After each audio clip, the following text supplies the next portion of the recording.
Pakistani security forces نے 16 مارچ کی شب کابل میں 2 اور ننگرہار میں 4 اہم مقامات پر مؤثر حملے کر کے دہشت گردی کے مراکز کو نشانہ بنایا ہے۔ ان حملوں کے نتیجے میں اسلحہ ڈیپو اور تکنیکی انفراسٹرکچر تباہ ہوا۔ شدید دھماکوں نے اس امر کی تصدیق کی کہ وہاں گولہ بارود کے بڑے ذخائر موجود تھے۔ یہ کارروائیاں اس منظم حکمت عملی کا حصہ ہیں جس کا مقصد افغانستان کی سرزمین سے پاکستان کے خلاف ہونے والی دہشت گردی کا خاتمہ ہے۔ اسی تناظر میں آپریشن غصب للحق اب ایک فیصلہ کن اور مؤثر رخ اختیار کر چکا ہے۔ وزیر اطلاعات عطا تارڑ کے مطابق اس آپریشن کے دوران قندھار میں فتنہ الخارج اور افغان طالبان کے 684 دہشت گرد ہلاک ہوئے ہیں، جبکہ 252 عسکری چوکیوں کو تباہ اور 44 کو قبضے میں لے کر ختم کیا گیا ہے۔ مزید 229 ٹینک، بختر بند گاڑیاں اور توپیں بھی تباہ کی گئی ہیں۔ 27 مقامات کو فضائی کارروائیوں میں نشانہ بنایا گیا ہے۔ یہ اعداد و شمار اس بات کا ثبوت ہیں کہ پاکستان دہشت گرد نیٹ ورکس کو کمزور اور طالبان کے عسکری ڈھانچے کو بھی شدید نقصان پہنچا رہا ہے۔ دوسری جانب چین نے حالیہ دنوں میں پاکستان اور افغان طالبان کے درمیان ثالثی کی کوششوں کو پھر تیز کیا ہے۔ چینی وزیر خارجہ نے افغان ہم منصب امیر خان متقی سے ٹیلی فونک رابطہ کر کے اس بات پر زور دیا کہ دونوں ممالک معاملات کو مذاکرات کے ذریعے حل کریں۔ چین کے علاوہ ایران، روس، قطر، سعودی عرب اور ترکی بھی ماضی میں پاکستان اور افغان طالبان کے درمیان ثالثی کی کوششیں کرتے رہے ہیں، تاہم ان تمام ہی سفارتی کوششوں میں کوئی خاطر خواہ پیش رفت نہیں ہو سکی، جس کی بنیادی وجہ افغان طالبان کا ہٹ دھرمی پر مبنی رویہ ہے۔ طالبان نہ صرف دوحہ معاہدے کے تحت کیے گئے وعدوں کی پاسداری میں ناکام رہے ہیں، بلکہ وہ بھارتی پشت پناہی سے فتنہ الخارج جیسے دہشت گرد عناصر کی سرپرستی بھی کر رہے ہیں۔ یہی وہ عوامل ہیں جن کی بنا پر پاکستان نے آپریشن غصب للحق کے تحت افغانستان میں مؤثر کارروائیاں شروع کی۔ یہ اقدام بین الاقوامی قانون اور قومی سلامتی کے تقاضوں کے عین مطابق ہے۔ افغان طالبان کا طرز عمل پورے خطے کے امن کے لیے بھی شدید خطرہ ہے۔ روس اور کئی ممالک کے ساتھ اقوام متحدہ بھی یہ کہہ چکا ہے کہ افغان طالبان دہشت گرد تنظیموں کے ساتھ عملی تعاون کر رہے ہیں۔ اس صورتحال میں ایک اہم سوال یہی ہے کہ کیا ایسا رویہ رکھنے والے فریق کے ساتھ کسی بھی قسم کی ثالثی کی گنجائش باقی رہ جاتی ہے؟ جو طالبان عالمی سطح پر کیے گئے دوحہ معاہدے کی پاسداری نہیں کر رہے، ان کی یقین دہانیوں پر کس بنیاد پر اعتبار کیا جا سکتا ہے؟ مزید برآں کیا بغیر کسی ٹھوس اور قابل تصدیق ضمانت کے محض ثالثوں کی موجودگی میں مذاکرات کی میز پر بیٹھنا دانشمندانہ بھی ہوگا؟ جب تک افغان طالبان دہشت گرد عناصر کے خلاف عملی اور فیصلہ کن نہیں لیتے، اس وقت تک نہ تو مذاکرات بامعنی ہو سکتے ہیں اور نہ ہی خطے میں پائیدار امن قائم ہو سکتا ہے۔ پینل کی رائے اسی پوری صورتحال پر آپ کے سامنے رکھیں گے۔ ہمارے ساتھ ہیں حسن نثار، زیغم خان، شہزاد چودھری اور عامر احمد خان صاحب۔ پروگرام کا سوال آپ سبھی کے لیے۔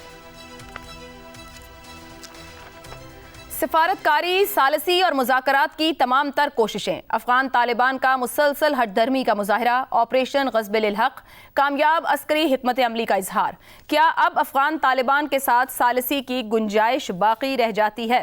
حسن نثار صاحب، دوست ممالک پہلے بھی ثالثی کی کوششیں کرتے رہے، ایک بار پھر ثالثی کی پیشکش ہے، مگر دوحہ معاہدہ توڑنے کے بعد کیا طالبان کی جانب سے کسی بھی طرح کی یقین دہانی کے اوپر یقین کیا جا سکتا ہے، جبکہ وہ کسی عالمی یقین دہانی کو نہیں مان رہے جو وہ خود انہوں نے دی تھی؟ یہ پھر آپ نے ثالثی چھیڑ لی ہے۔ آپ کو سمجھایا بھی ہے شہزاد صاحب نے کہ ثالثی کیا ہوتی ہے اور اس کی گنجائش ہمیشہ ہوتی ہے۔ اچھا، دوسری بات یہ ہے کہ ان کا اسلام، میں چونکہ مسلم ورلڈ ضرورت سے زیادہ پھرا ہوا آدمی ہوں، بچپن میں ہم اسکاؤٹنگ میں جایا کرتے تھے افغانستان، کبھی مری، کبھی ایبٹ آباد، یہ وہ اس زمانے میں اسکاؤٹنگ کا بڑا رواج تھا، اچھے اسکولز میں نہ وہ ہوتے تھے۔ خیر، یہ ایک چھوٹی سی بات آپ کو بتا رہا ہوں، دے آر جینولی کنونسڈ، ان کا دین اور ہے، دے آر جینولی کنونسڈ کہ اسمگلنگ این اسلام ہے۔ کیوں؟ ان کی جسٹیفیکیشن بڑی اہم کہنا ہے کہ تجارت ہے، اور تجارت تو ہمارے حضور بھی کرتے۔ خیر، اچھا، افغان لیڈرز کا بات کرتے ہوئے آپ نے دوحہ کا ذکر کیا ہے، تو دیار مقدس والا جو عہد تھا وہ بھول گئے ہو؟ وہ تو اس سے بھی زیادہ ضروری اس طرح بنتا ہے کہ کہاں کیا گیا۔ اچھا، ہمارے آج تک یہ ٹریڈیشن ہے کہ نیائیں دے بھئی فلانا کر، مسجد جا کے قسم کھا لیا تو سیمان لیں گے، تو وہ دیار مقدس ہے۔ اچھا، لیکن وقتی طور پہ بھی اگر یہ کمپرومائزنگ، منافقت والی کی پوزیشن میں آئیں تو گلوبل کنڈیشنز کو مد نظر رکھتے ہوئے ہاتھ ذرا نرم کیا جا سکتا ہے اور شاید اس صورتحال میں چین کوئی بہت ہی پازیٹیو رول ادا کر سکے. درست. بس ٹھیک ہو گیا. عامر صاحب، افغان طالبان جان بوجھ کر مذاکراتی عمل یا کیے گئے وعدوں کو سبوتاژ کرتے ہیں، بھارتی سرپرستی کا اعتماد ہے، یا احمقوں کی جنت میں رہ رہے ہیں؟ ایکچولی میں اسٹریٹجی ان کی ہے کیا؟ ان کو اسٹیبلٹی درکار ہی نہیں ہے. ان کی کنوکشن کو سمجھنا پڑے گا عائشہ اس سوال کا جواب دینے کے لیے. اور میں سمجھتا ہوں کہ ان کی کنوکشن کو سمجھنا کوئی بہت زیادہ مشکل نہیں ہے. حسن نثار صاحب نے ایک ایگزامپل دیا نا کہ وہ جنرلی سمجھتے ہیں کہ اسمگلنگ جو ہے وہ بالکل ایک جائز چیز ہے. اب آپ 30 سال پہلے چلے جائیں، 1996 میں پہلی دفعہ ان کی حکومت بنی کابل میں، 30 برس ہو گئے ہیں. اس میں آپ مجھے یہ بتائیے کہ چاہے قصہ بامیان کے مجسموں کا ہو، خدا کے مجسموں کا ہو بامیان کے اندر، جس میں جاپان پیٹ کے مر گیا کہ بابا نہ ان کو خراب کرو، ہم اپنے خرچے پہ ان کو اپنے پاس لے جاتے ہیں، آپ کو بھی کچھ دے دیں گے اس کا، یہ مجسمے توڑ کے آپ کو کیا ملے گا؟ کیا وہ مانے؟ ہم بات سفارتی کوشچن بھی کر رہے ہیں نا. کیا انہوں نے مان لیا؟ نہیں، انہوں نے بارود سے اڑا دیا. اسامہ بن لادن کے اوپر پاکستان کی انٹیلیجنس نے ممکن بنایا سعودی انٹیلیجنس کی ملاقات ملا عمر کے ساتھ، جس میں ان کو سمجھایا گیا کہ ایک شخص جو کہ اب بین الاقوامی دہشت گرد قرار دیا جا چکا ہے، اس کے سر سے آپ ہاتھ ہٹا لیں ورنہ آپ کا ملک برباد ہو جائے گا. کیا وہ مانے؟ نہیں مانے. اب اس حکومت کے اوپر آ جائیں، اسی سوچ کا تسلسل آپ کو اس کے اندر وہ ملتا ہے. پاکستان کی بات کرنے سے پہلے مجھے یہ بتائیں کہ پچھلے کئی سالوں سے پوری دنیا اپنا سر پیٹ رہی ہے کہ خدا کا واسطہ ہے اپنی بچیوں کو پڑھنے دو، اپنی عورتوں کو کام کرنے دو. اس کا جواب طالبان کیا دیتے ہیں؟ وہ ایک قانون بنا دیتے ہیں کہ عورتوں کو تو مارنا جائز ہے، بس ان کے زخم نظر نہ آئے، جتنا مرضی چاہو وہ ان کو مار دو.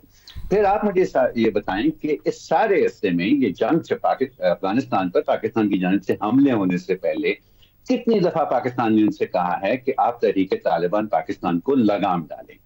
امریکہ تو اسامہ بن لادن کی حوالگی کا مطالبہ کر رہا تھا نا، ہم نے تو یہ مطالبہ بھی نہیں کیا.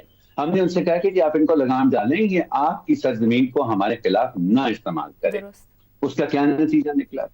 اب ظاہر ہے کہ آپ کو ماننا پڑے گا. ایک 30 سال کا عرصہ ہے عائشہ، کہیں نہ کہیں جا کے آپ کو ماننا ہوگا کہ کچھ چیزیں ممکن نہیں ہوتی ہیں.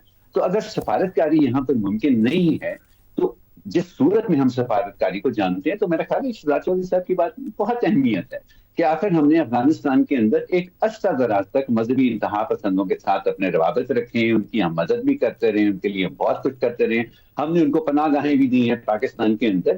تو اب جو تھوڑے سے معتدل عناصر ہیں افغانستان کے اندر، ان کے ساتھ کوششیں کر کے دیکھ لیں، ان کے ساتھ روابط بڑھا کر دیکھ لیں. کیونکہ دیکھیں، اگر پاکستان کو چھوڑیں، اگر وہ چین نے بھی اپنی پورا ایڑی چوٹی کا زور لگا دیا، اور چین کے اکنامک انٹرسٹ ہیں افغانستان کے اندر، وہ صرف یہ ہمسایہ گیری والی بات نہیں ہے، وہ صرف ان کے پولیٹیکل انٹرسٹ نہیں ہے، ان کے اسٹرانگ اکنامک انٹرسٹ ہیں افغانستان کے اندر، جن سے بہت زیادہ فائدہ افغانستان کو ہو سکتا ہے. اگر ان کی بات نہیں مانی تو اب کس کی بات مانی؟ یہ لوگ بات ماننے والے نہیں ہیں. وہ کیا سمن بکمن امین لا یرجعون، یہ ایسے ہی رہیں گے، یہ بات ماننے والے ہے ہی نہیں ہیں. اب پاکستان کے پاس واحد الٹرنیٹو یہ ہے کہ وہ اس طرح کے عناصر کے ساتھ اپنے تعلقات کو آگے بڑھائے اور مزید مضبوط کرے، جو ان کے خیال میں افغانستان کے اندر رہتے ہوئے سوچ کے اندر کوئی تبدیلی لا سکتے ہیں. اور یہ انفارچونیٹلی یہ عمل جو ہے یہ کوئی شارٹ ٹرم کے اندر ممکن نہیں ہے. تو اس دوران پھر یہ جو پریشر ابھی پاکستان نے اس کے اوپر رکھا ہوا ہے کہ جہاں اس کو خبر ملے کہ وہ تحریک طالبان پاکستان اپنے اڈے بنا رہی ہے، ان کے اسلحے کے ذخائر ہیں، وہاں پر وہ وہی کارروائیاں کرے جو اس وقت کر رہا ہے.